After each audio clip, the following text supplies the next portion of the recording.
अवनव के कातिल अभिमन्यु नहीं बल्कि अवनव की दूसरी बीबी। जी हाँ, सामने आया अभिनव के दूसरी बीबी का सच। अक्षा के उड़े होश। जी हाँ, क्या है पूरी खबर, चलिए आपको बताते हैं कि आखिरकार कौन है अवनव की दूसरी बीबी और दूसरी बीबी का क्या राज है और दूसरी बीबी ने कैसे किया है अवनव का कत्ल और इसके बाद अक्षा का क्या रिएक्शन सामने आया है। चलिए आपको सारी बातें बताएंगे, लेकिन उससे पहले बता दें कि ये सारी बातें बेबुनियादी नहीं है।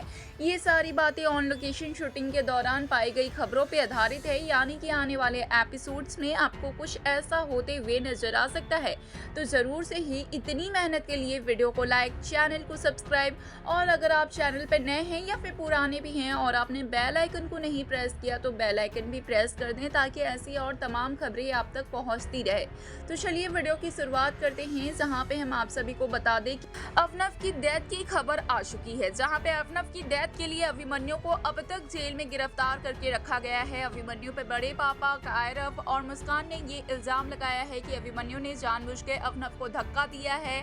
अभिमन्यु ने पहले ही गेमिंग प्लानिंग ट्रॉलिंग के साथ ये सब कुछ किया है। पहले तो अभी की कस्टडी अक्षा को दे दी और अवनव को दे दी ताकि अक्षा और अभी की नजरों में अभिमन्यु महान बन जाए और फिर अभिमन्यु अवनव को रास्ते से निकाल कर एक बार फिर से अवीर की कस्टडी और अक्षा दोनों को पाना चाहते हैं। ये इल्जाम कायरव, मुस्कान और बड़े पापा ने लगाया है। अभिमन्यु ने खूब सारी सफाइयां दी कि उन्होंने नहीं किया, उन्होंने तो ऊपर खींच भी लिया था, अवनव ने जानबूझ के हाथ छोड़ा है, लेकिन यहाँ कोई भी कुछ भी मानने को तैयार ही नहीं है क्योंकि अभिमन्यु के पास ना ही कोई गवाह है और ना ही कोई सबूत है।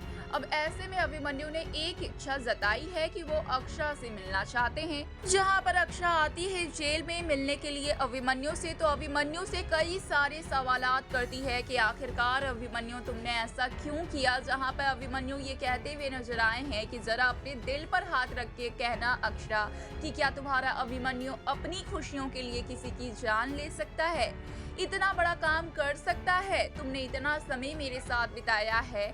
जहाँ पे अक्षा अपने दिल पर जब हाथ रखती है तो अक्षा का दिल भी चिक चिक के ये कहता है कि अभिमन्यु निर्दोष है, बेगुनाह है उनके अभिमन्यु, क्योंकि अभिमन्यु कभी इतना बड़ा काम नहीं कर सकते, अपनी खुशियों के लिए किसी की जान नहीं ले सकते। अभिमन्यु और अक्षा के बीच जो कुछ भी है वो सिर्फ और सिर्फ गलतफहमी है। इस बात का एहसास अक्षा को भी होता है और अक्षा कहती है अपने दिल से ही कि अभिमन्यु के साथ मैंने बहुत सारा समय बिताया है, कभी भी अभिमन्यु ऐसी हरकत नहीं कर सकते।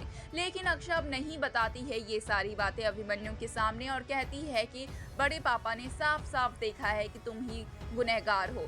जहां पर अक्षा भी मन ही मन ठान लेती है कि असली गुनहगार तक, कातिल तक अब पहुंच के रहेगी अक्षा। जहां पे अक्षा ये प्लानिंग बनाती है, मन ही मन सोचती है कि जब अभिमन्यु और अवनव दोनों एक जगह ही खड़े थे तो सिर्फ और सिर्फ अभिमन्यु को छोड़कर अवनव ही क्यों गिरे। जहां पर अवनव के फ़ोन को चेक करती है अक्षा इसके लिए और फ़ोन में कुछ ऐसे रिकॉर्डिंग्स मिलते हैं, कुछ ऐसे फ़ोन कॉल्स मिलते हैं जिसे देख के हैरान हो जाती है क्योंकि वो अवनव की दूसरी बीवी का होता है। जहां पर अक्षा पहुंचती है और उसे कन्विंस करती है। आने वाले एपिसोड में हम देखेंगे कि कोर्ट में गवाही भी देते हुए नजर आती है उनकी दूसरी बीवी, और दूसरी बीवी ने कहीं ना कहीं ब्लैकमेल किया था अवनव को और उसी ब्लैकमेलिंग के चक्कर में आकर अवनव ने अपनी जान दी है, खुद ही खुदकुशी की है और ऐसा लगा कि ये एक्सीडेंट है और कुछ लोगों को ऐसा भी लगा कि इन्होंने इसमें अभिमन्यु का हाथ है, पर ऐसी कोई बात नहीं है। सारा राज खुलते हुए नजर आएगा कोर्ट में।